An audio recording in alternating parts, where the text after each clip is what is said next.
하나님의 말씀 사도행전 4장 12절 한 절만 같이 읽겠습니다.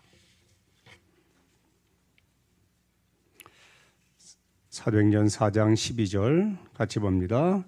다른 이로서는 구원을 받을 수 없나니 천하 사람 중에 구원을 받을 만한 다른 이름을 우리에게 주신 일이 없음이라 하였더라. 아멘. 우리 곁에 계신 분들하고 한 번 더 인사하시죠. 잘 오셨습니다. 은혜 받으십시오. 왜 예수인가? 라는 주제로 오늘 말씀을 선포하겠습니다. 아담과 하와가 하나님이 금하신 선악과를 따먹고 범죄했을 때 그들 곁에 가장 먼저 찾아가신 이가 하나님이십니다. 그리고 아담에게 어쩌다 그랬니? 그랬더니 하나님이 지어주신 여자가 주어서 선악과를 먹었습니다. 하와야, 너는 왜 그랬어? 했더니 뱀이 꼬여서 내가 그 선악과를 따먹었습니다. 하나님이 몰라서 물으신 게 아니죠. 범죄한 과정을 복귀하심으로 인생의 문제가 어디에서 시발되었는가를 확인하라는 겁니다. 여러분, 세상을 살아가면서 행복한 순간, 만족한 순간도 있겠지만은 성경이 말하는 대로 인생은 고생과 수고뿐입니다. 각종 문제를 안고 살아요. 좀 더 구체적으로 말씀드리면 문제를 안고 태어나서 문제 속에 살다가 그 문제를 해결하지 못하고 문제를 아는 채로 영원한 세상으로 던져져요. 이것이 우리의 현주소이기도 하고요, 미래이기도 합니다. 어떤 사람은 질병의 문제, 어느 사람은 정신적인 문제, 어느 사람은 영혼의 문제, 어느 사람은 가난의 문제, 어느 사람은 관계의 문제, 뭐 할 것 없이 많은 그런 문제들 속에 세상을 살아갑니다. 그리고 문제를 안고 세상을 떠나요. 그러나 정말 안타까운 것은 뭔가 하면 그렇게 뻔한 문제를 안고 겪으며 살아가면서도 그 문제의 원인인지를 모른다는 것. 심지어는 많은 사람들이 먹고 살면 되는 거지, 뭐 오늘 행복하면 되지, 죽으면 끝이지, 그렇게 생각하면서 인생의 가장 큰 문제, 근본적인 문제가 무엇인가에 대해서 관심이 없다는 거예요. 또 생각하기 싫어하고 또 그런 말을 좀 하려 하면 고개를 젓고 재미난 일, 즐거운 일, 부담 없는 이야기 하자고 그렇게 말을 합니다. 여러분은 인생의 근본적인 문제가 뭐라고 생각하십니까? 왜 인생이 이렇게 고달프고 왜 뜻대로 안 되고 원치 않은 아픔과 고난을 겪어야 하는지, 그 문제의 근본 원인이 뭐라고 생각하세요? 어떤 분은 경제가 문제라고 하고, 어떤 분은 정치가 문제라고 하고, 어느 분은 타락한 문화가 문제라고 하고, 또 민족 간의 갈등이 문제라고 하고, 여러 가지 개인주의 등등 그렇게 말을 하지만 그것은 나뭇가지에 붙어있는 송충이 한두 마리의 이야기입니다. 그 근본, 뿌리가 되는 근본의 문제는 뭐냐? 하나님이 타락한 아담과 하와를 찾아오셔서 왜 그랬니? 왜 그랬니? 할 때 드러난 것처럼 인생이 불행하고 인생이 문제 속에 살 수밖에 없는 근본 이유는 이건 죄 때문에 그런 거예요. 죄는 누가 짓게 했죠? 뱀으로 위장한 마귀가 와서 인간을 꼬여서 죄를 지은 거죠. 그래서 두 가지입니다. 첫째는 죄 문제, 둘째는 마귀의 문제. 이 두 가지를 해결하지 않고는 인간은 절대 행복할 수가 없어요.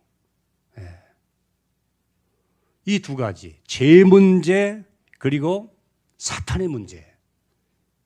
이 문제만 해결할 수 있다면 그 사람은 그 어떤 어려움을 만나도 휘둘리질 않죠. 좌절하지 않죠. 이미 승리한 사람의 삶을 자신 있게 살 수가 있습니다.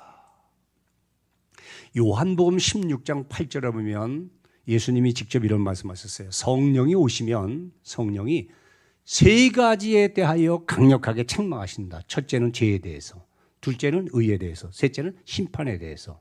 여러분, 책망하신다는 말은 뭔가 잘못한 것이 있다는 거잖아요. 또 오해한 것이 있다는 거죠. 뭐에 대해서?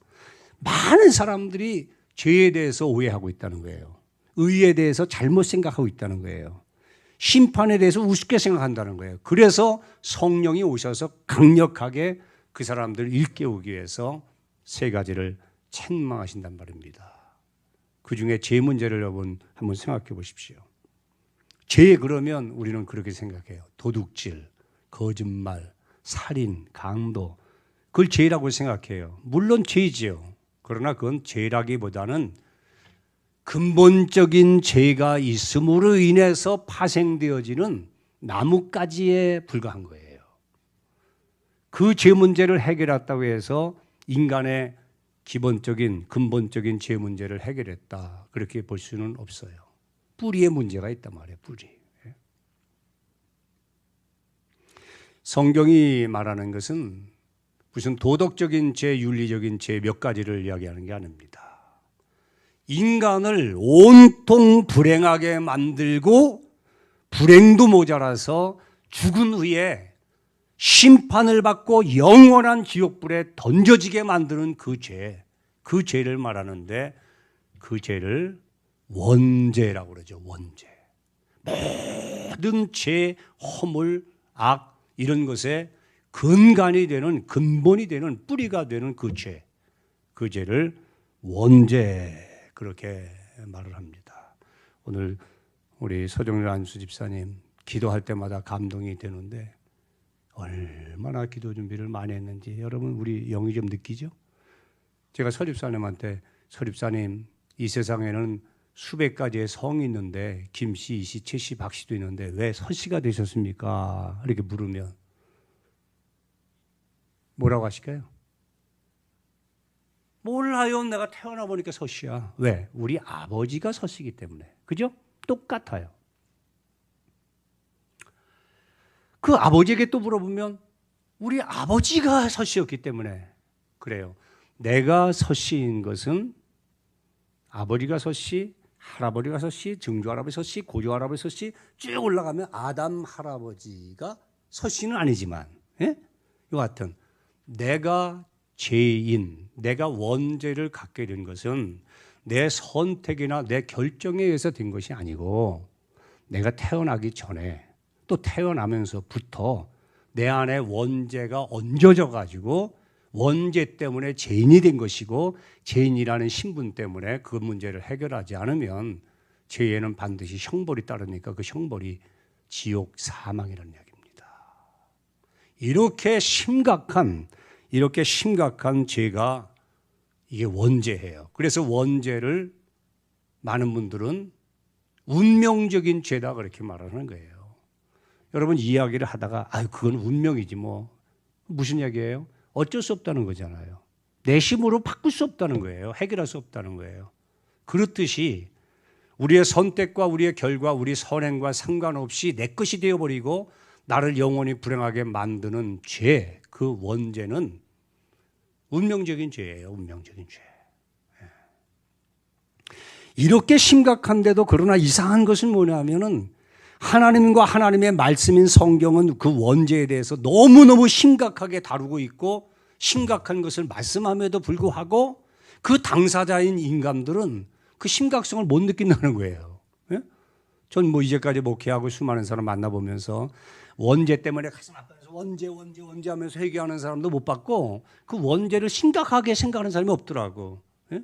나와 상관이 없는 그것, 누구에게만 해당되는 그런 죄 이렇게 생각하지 건드리고 끄집어내고 말하기 전에는 전혀 이게 문제시 되지 않는 그런 죄, 그림책에나 있고 소설책에나 나오는 그런 죄처럼 생각을 하는 경향이 있어요. 왜 그럴까요?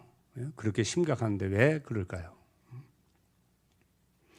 저는 많은 장애인들 가운데서 특별히 가장 측은한 마음이 드는 분들이 이거 시각장애인들, 우리 목사님 중에도 한 분 우리 노예에 계신데 얼마나 답답하겠습니까? 그런데 여러분, 태어나면서부터 시각장애인 분이 있고 선천적으로 중도의 사고로 인해서 무슨 일로 인해서 후천적으로 시각장애를 가진 분이 있다고요. 누가 더 답답할까요? 누가 더 힘들까요? 예? 후천적인 분이 힘든 거예요. 그 이유는 간단하잖아요. 봤잖아요, 자기가. 응? 보고 확인하고 보고 결정했단 말이에요. 그런데 볼 수 없는데 자기가 결정을 해야 되니까 이건 참 어려운 거란 말이에요. 그러나 여러분, 선천적인 분은 본 게 없잖아요. 그냥 어머니 뱃속에 10개월 있었던 그 상태가 삶의 현장에서 그냥 이어지니까 아무것도 본 게 없어요. 무지개가 뭐 7가지인지 6가지인지 상관도 없고 꽃이 노란지 파란지 상관이 없는 거예요. 뭐가 있어야 그것에 대해서 비준해서 뭐 안타깝고 좋고 나쁘고 평가하는데 안 되잖아요. 그게 없잖아요. 그러니까 이분은 태어나면서부터 못 본 상태로 출발하기 때문에 덜 답답하다는 거죠. 우리가 생각하는 만큼 그분들은 답답하지 않아요. 원죄가 그런 겁니다. 내가 태어나기 전부터 내 것이 되었기 때문에 내 건 줄도 몰라, 못 느껴. 그런데 그렇게 사는 거예요. 그러나 그 문제를 아시는 하나님 편에서 볼 때는 제가 언제나 철이 들까, 언제나 자신을 볼 수 있을까, 저 문제를 심각하게 다룰까, 내 앞에 나와서 그 짐을 쏟아낼까, 하나님 편에서는 답답하신 거죠. 이런 질문을 하는 분들도 계세요. 아담은 아담이고 나는 나 아닙니까? 아담은 에덴 동산 출신이고 나는 경기도 평택 출신인데 뭐 그게 뭐 상관이 있습니까? 뭐 그런 분들도 있어요. 쉬운 예를 들까요? 일본과 우리나라가 국가대표 축구 시합을 했어요. 11명이 싸워요. 우리가 3대0으로 이겼어요. 그러면 우리가 뭐라고 그러죠? 우리가 이겼어. 대한민국이 이겼어. 여러분, 뛰기는 11명이 뛰었는데 5천만이 이겼다고 말을 해. 거기 또 나도 이겼대. 당신이 뭐 신발을 매봤어, 공을 차봤어. 이겼다고 그래. 5천만이 일본의 1억 2천만과 축구한 것이 아님에도 불구하고 우리가 이겼어, 내가 이겼어, 우리나라가 이겼어 이렇게 말을 하는 이유는 딱 하나예요. 그 11명의 한국 축구 선수가 누구라는 얘기예요? 우리를 대표하는 대표 선수이기 때문에 그런 거예요. 아담이라는 말은 붉다 그런 뜻이죠. 왜? 흙으로 만들어졌으니까 붉다 그런 뜻이고 사람이라는 뜻이에요. 사람의 원조가 누구냐? 시조가 누구냐? 대표가 누구냐? 그게 아담이에요. 그래서 아담이 지면 내가 진 거예요. 아담이 범죄하면 내가 범죄한 거예요. 아담이 범죄해서 벌을 받으면 나도 벌을 받는 거예요. 이것을 우리는 대표성의 원리다.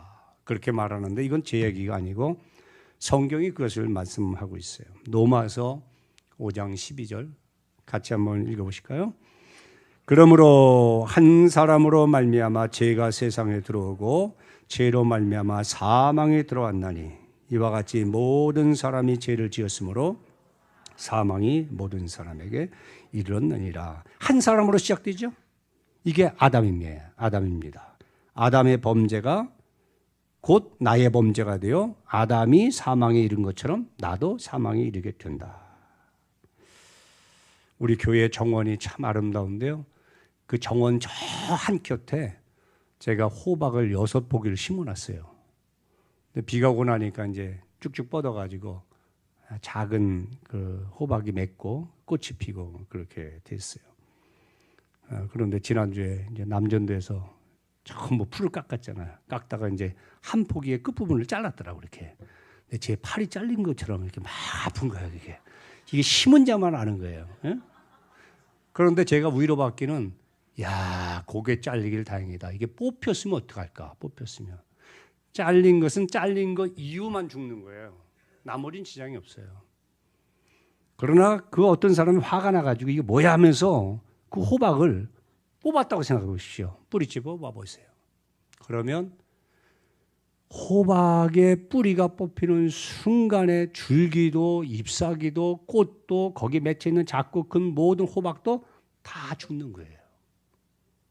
아담이 죄를 범하는 순간에 아담에게 생육 방식으로 연결되어 있는 그 후대들은 전부 죽은 거예요. 다 죽은 거예요. 이렇게 사망 온도를 받아놓고 살다가 육이 죽어가지고 영원한 죽음, 지옥 형벌에 던져지는 거거든요. 이것은 뭐 선택의 여지가 없어요.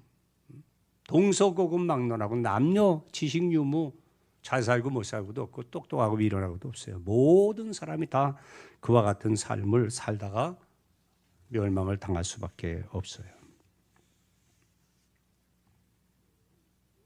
우리의 선택과 우리의 행위와 우리의 선행과 상관없이 우리는 태어나면서부터 신분이 죄인이라는 불명예스러운 신분을 갖게 된 겁니다. 죄라는 말을 신약 성경이 기록되어 있는 헬라어로 보면 하마르티아라는 말인데 빗나갔다는 뜻이잖아요.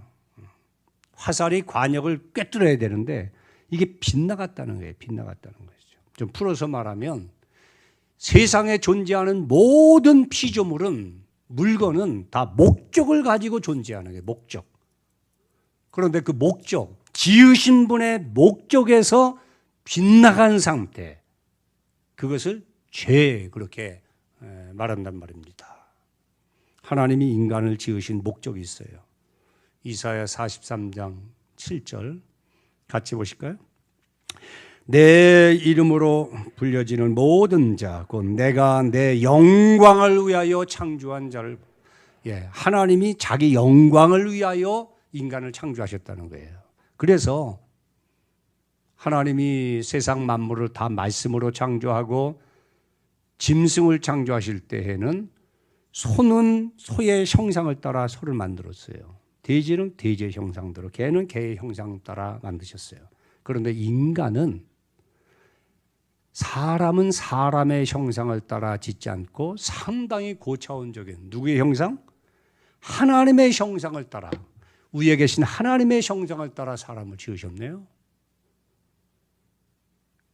그리고 짐승들은 육체만 지었지만은 인간은 육체와 더불어 그 코에다가 무엇을? 생기, 퓨뉴마, 하나님의 영을 불어넣어서 영적인 존재가 되게 하셨어요. 그래서 인간은 독특한 것이 두 가지가 있는 거예요. 영혼이 있고, 영혼이 있기 때문에 죽고 싶어도 끝나질 않아, 인생은. 영원한 존재가 된 거예요. 그리고 두 번째는 하나님의 형상대로 지음을 받은 겁니다. 그렇게 인간을 격상시켜 가지고 생육하고 번성하여 땅에 충만하라, 세상 만물을 통치하라, 그런 권한을 인간에게 주신 겁니다. 왜 하나님께서 이렇게 인간을 고매하게 높은 수준의 피조물로 지으셨느냐? 그 이유는 영이신 하나님과 교통이 가능하도록, 그리고 하나님의 영광을 위해서 살라고 그렇게 지은 거죠. 그런데 그러한 뚜렷한 목적이 있는 인생임에도 불구하고 빗나갔다는 얘기예요. 하나님 영광과는 상관없이 자기 영달을 위해 살아. 그리고 하나님이 기뻐하시는 일을 위해 살아야 되는데 자기 기쁨을 위해서 살아요. 빗나간 거죠. 그래서 하마르티아, 죄라는 말의 가장 쉬운 정의는 제멋대로 사는 게 죄인 거예요. 지으신 분의 목적과 상관하지 않고 의식하지 않고 제멋대로 사는 게 죄인 거예요. 그래서 불신앙이 가장 큰 죄가 되는 거죠. 이런 죄. 그 아담과 하와가 죄를 지음으로 타락을 했습니다. 한 가지 더 생각해 보십시오. 타락했어. 이게 무슨 뜻이죠? 타락했다는 말이 무슨 뜻입니까?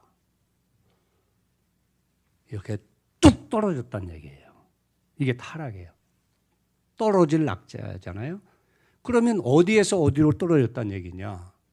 아까도 얘기했지만 하나님의 수준에서 짐승의 수준으로 뚝 떨어진 거예요. 그래서 예수를 믿어 하나님의 형상이 회복되지 않고 영적으로 회복되지 않으면 짐승 같은 짓을 할 수 있는 거예요, 인간은. 짐승만도 못하게 살 수 있는 거예요. 그걸 당연하게 봐야 돼요. 그 정도로 인간이 타락을 했어요.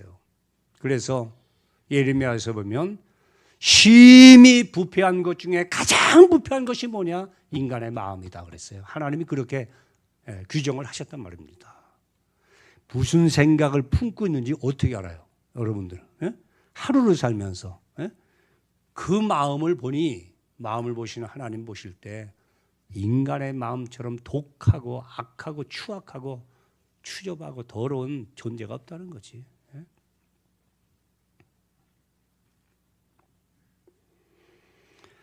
이렇게 인간은 철저하게 타락을 했습니다. 그로 인해서 이제 복의 근원 되신 하나님과 단절이 되죠. 단절되면서 모든 복음로가 차단이 된 겁니다.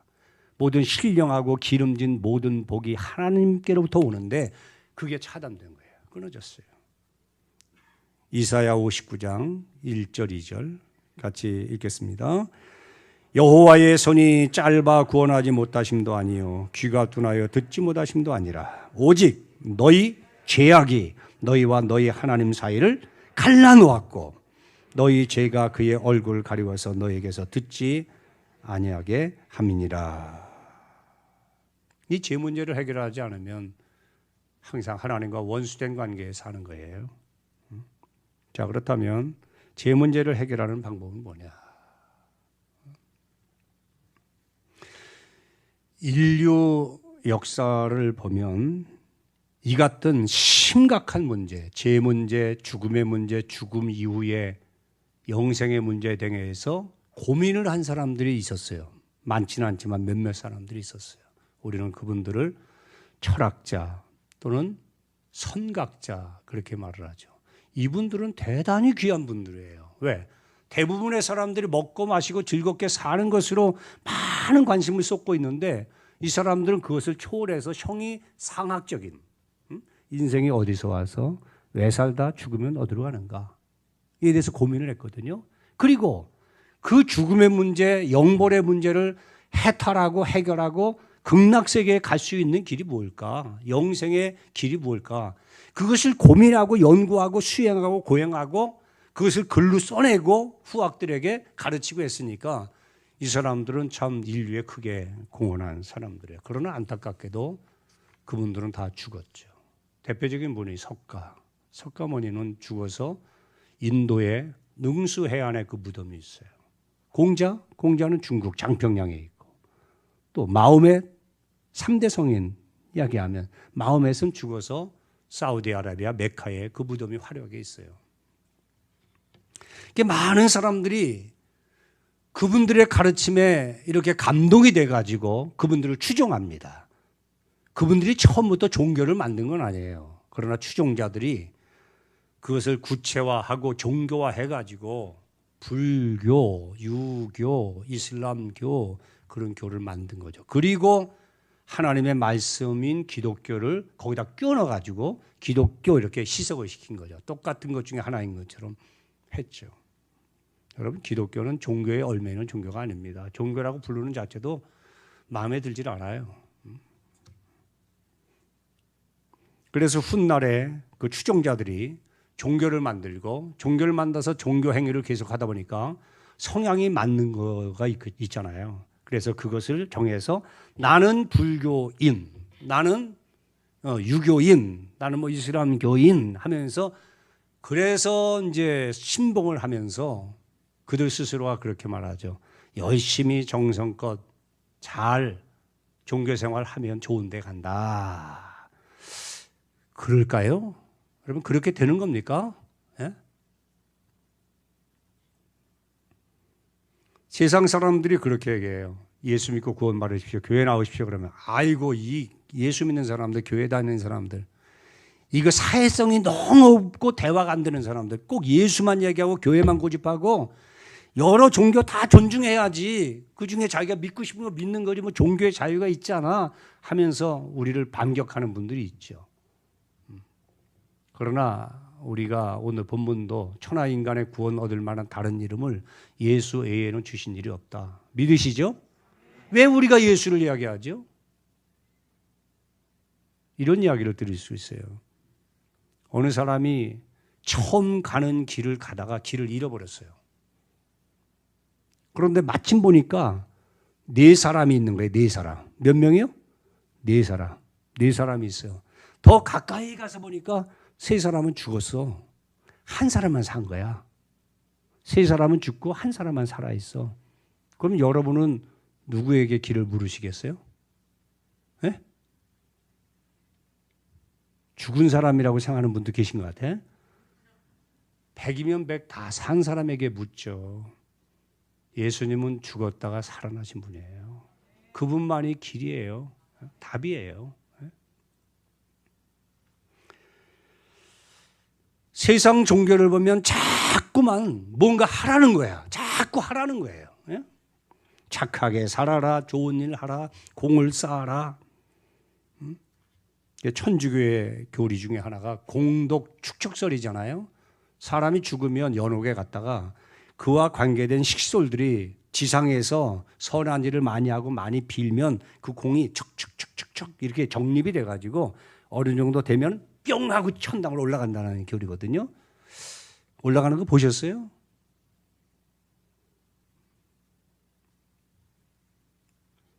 불공을 들여라. 인간을 힘들게 하는 번뇌는 따져보니까 108가지다. 그러니 해탈을 해야 된다. 다 뭔가 하라는 거죠. 스페인에 산티아고라고 하는 순례자의 길이 있죠. 아주 유명하죠. 제 후배 되시는 분이 얼마 전에 거길 다녀왔다 그러면서 이야기하시더라고요. 제가 물었어요.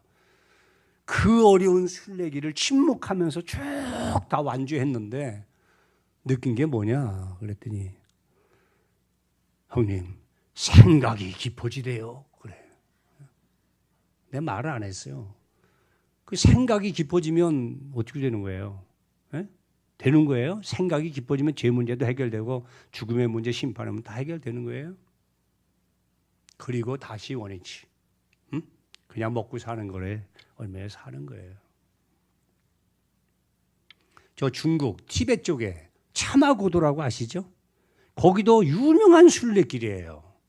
거기 순례길은 특징이 길이 험악하다는 거. 예? 돌길입니다. 그런데 고행을 하는 사람들이 많이 찾아요. 그들의 고행 방법은 이거예요. 삼보일배. 세 걸음 걷고 큰 절하는 거예요. 무릎이 다 까져요. 발톱이 다 빠져요. 처참해집니다. 또 추울 때는 눈보라같이 그래도 그걸 해요. 그 자료를 한번 보시라고요. 참하고도 수행자들 한번 쳐보세요. 이게 뭔가 그런 생각이 들어요. 또 필리핀의 저 북부 지역에 보면 바기오라고 있는데 거기는 한번 선교지에 갔더니 그 뭐 축제 고난주간이더라고. 고난주간에 사람을 실제적으로 못을 박아요. 예? 십자가에 달아요 이렇게. 발에도 못 박고. 예? 그런데 신기한 것은 다시 산다는 거. 예? 그걸 죽어야 되는데. 자, 그 사람이 십자가에 못 박혀서 죽었다 합시다. 그래서 뭐 해결되는 게 있어요? 그분이 바교에서 십자가에 달려 죽었다고 해서 여러분이 구원받아요? 죄 용서 받습니까? 아무것도 일어나는 게 없어요. 그래서 장로교의 교리 중에서 핵심 교리 5가지가 있잖아요. 전적 타락, 무조건적인 선택, 제한 속죄, 불가항력적 은혜, 궁극적 구원. 이 5가지가 이 기둥이란 말이에요. 그 중에 가장 중요한 것은 뭐냐? 전적 타락이라는 거예요. 인간은 부분적으로 타락해서 부분적으로 가능성이 있는 존재로 보질 않아요, 성경은. 전적으로 타락한 거예요. 그래서 전적 타락을 다른 말로 말하면 전적 부패라고 말을 해요. 여러분, 이 기간이 지나서 다 곰팡이 펴 있는 이 빵이 있다면 여러분 자시겠어요? 드시겠어요? 안 먹죠. 전적으로 부패한 거예요. 그리고 또 하나의 표현은 전적으로 타락하고 전적으로 부패했기 때문에 인간은 전적 무능력이라는 거예요. 인간이 인간의 죄 문제, 심판, 지옥의 문제를 스스로 해결할 수 있는 가능성은 0%라는 거예요. 없다는 거예요. 이게 성경이 말하는 거예요. 그런데 무슨 노력을 하고 고행을 하고 수행을 하고 금식을 하고 순례길을 걷고 삼배를 하고 하느냐고. 하면 할수록 처참해지는 거예요, 인간은. 인간에게는 기본적으로 타락한 이후에도 종교성이 있기 때문에 뭔가를 믿으려고 하는 마음은 있어요. 근데 이게 방향이 잘못돼 가지고 그 일을 하고 있단 말이죠. 불가능해요. 로마서 3장 20절 같이 읽으실까요? 그러므로 율법의 행위로 그의 앞에 의롭다 하심을 얻을 육체가 없나니 율법으로는 죄를 깨달음이라. 또 디도서 3장 5절 우리를 구원하시되 우리가 행한 바 의로운 행위로 말미암지 아니하고 오직 그의 궁일하심을 따라 중생의 씻음과 성령의 새롭게 하심으로 하셨나니. 물로 씻어도 안 되고 심지어는 양잿물로 씻어도 안 돼. 또 예리한 칼로 도려내도 안 되고 불로 태워도 해결되지 않아. 세월이 가면 잊혀질까? 잊혀져도 그 죄는 그대로 있는 거예요. 죄에는 반드시 벌이 따라요. 그 벌은 영원한 지옥 형벌입니다. 또 이런 분도 있어요. 우리 주변을 보면 나쁜 짓을 안 하는데 뭐 착하게 사는데 뭐 그러는 분도 있어요. 로마서 8장 12절 그러므로 형제들아 우리가 빚진 자로 돼 육신에게 져서 육신대로 살 것이 아니니라. 너희가 따라합시다. 육신대로 살면 반드시 죽는다. 예. 육신을 자랑하고 육신대로 살면 반드시 죽어요. 자, 죄 문제를 해결하는 방법은 딱 하나밖에 없어요. 그게 뭘까요? 죄의 대가를 치르는 거예요. 대가. 벌금을 내든지 형무소에서 감옥살이 하든지 아니면 퇴장을 맞든지 심하면 사형선고를 받든지 대가를 치르는 거예요. 원죄가 있다고 그랬잖아요. 원죄로는 자범죄가 있고 조상이 물려준 조상죄가 있고 많은 죄가 있는데 내 인생 동안에 지은 죄가 성철 스님이 말한 대로 태산보다 높다고 그랬어요. 그 많은 죄가 있음에도 불구하고 그냥 죽으면 끝이지. 그렇게 되겠습니까? 공의로우신 하나님 앞에서.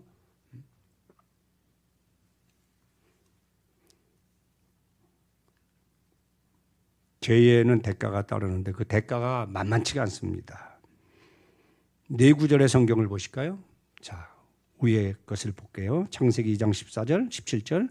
내가 먹는 날에는 반드시 죽으리라. 꼭 죽어야 돼요. 두 번째, 로마서 죄의 싹은 사망이야. 여기 싹은 대가라는 얘기죠. 또 히브리서 피 흘림이 없으면 죄 사함도 없다. 누군가가 피를 흘려줘야 돼. 갈라디아서 3장 13절 나무에 달린 자마다 저주 아래 있느니라. 이 네 구절을 가만히 보세요. 이것을 조합해 보면 이거예요. 누군가가 나무에 달려서 저주를 받고 공개적으로 저주를 받고 피를 흘려서 죽어야 돼. 누군가가.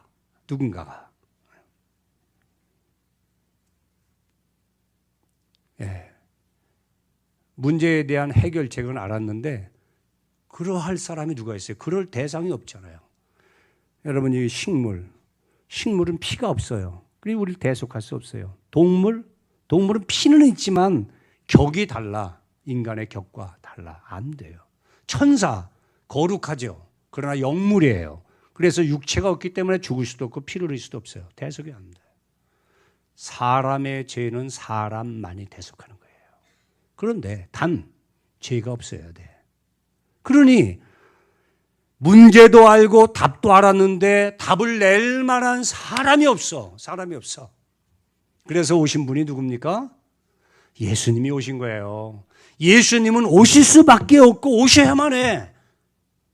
세상에 만약에 석가나 마음의 신나 공자나 맹자나 순자나 아니면 이수신이나 유관순 누님이나 누군가가 우리를 대속해 줄 만한 깨끗한 분이라면 예수님이 육신 입고 오실 이유가 없죠. 예수님이 육신을 입고 오셔야만 했다는 이유는 첫째, 예수님이 아니면 해결할 수 없는 문제가 있다는 것이고, 둘째, 예수님이면 된다는 거예요. 그래서 오직 예수예요. 오직 예수. 여러분 다시금 아무거나 믿으세요.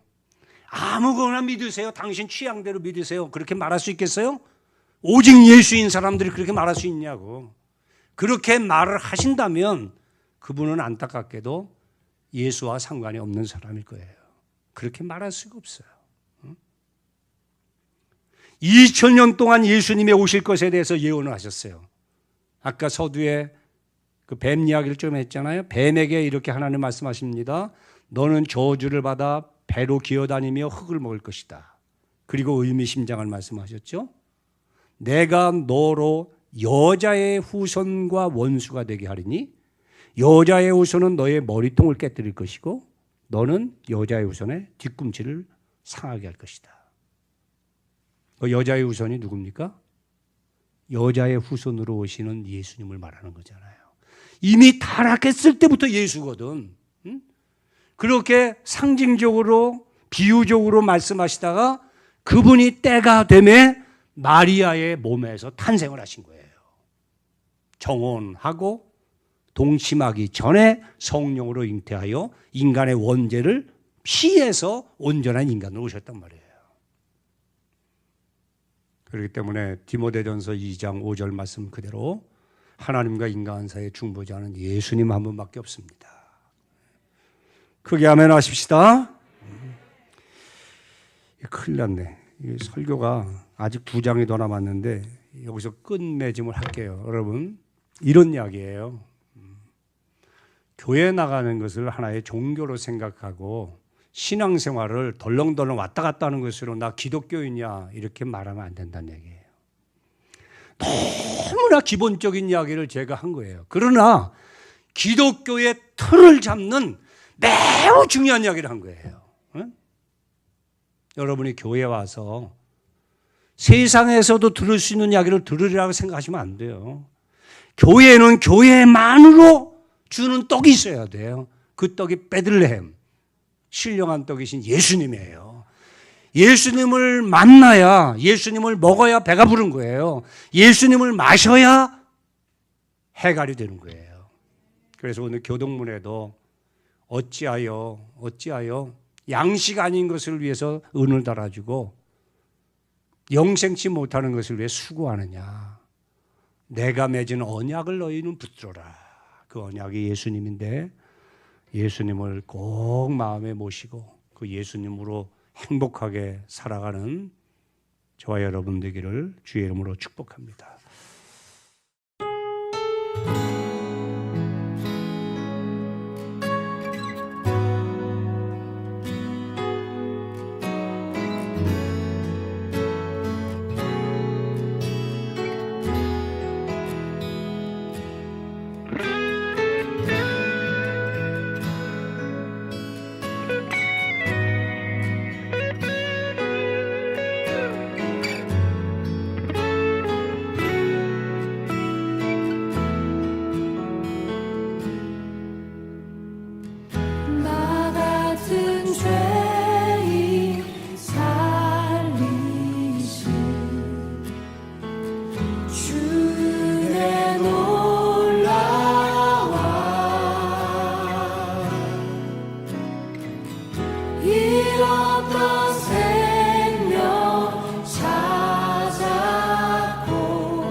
귀하고 귀하다 주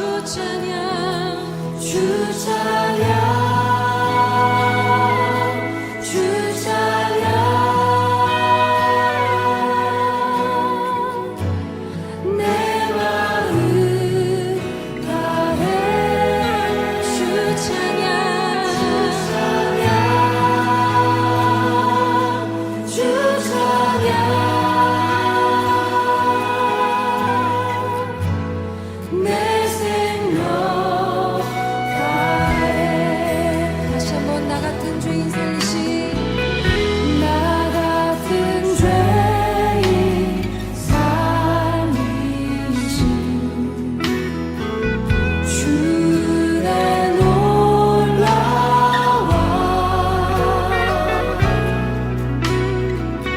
잃었던 생명 찾았고 광명을 얻었네. 큰 죄악에서 건지신 큰 죄악에서 건지신 주의 고마워. 나 처음 믿은 그 시간 귀하고 귀한. 우리 다시 한번 형제님들이 나 같은 죄인 살리신 나 같은 죄인 살리신 주의 놀라와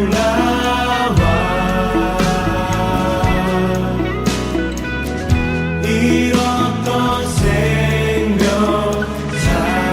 찾았고 광명을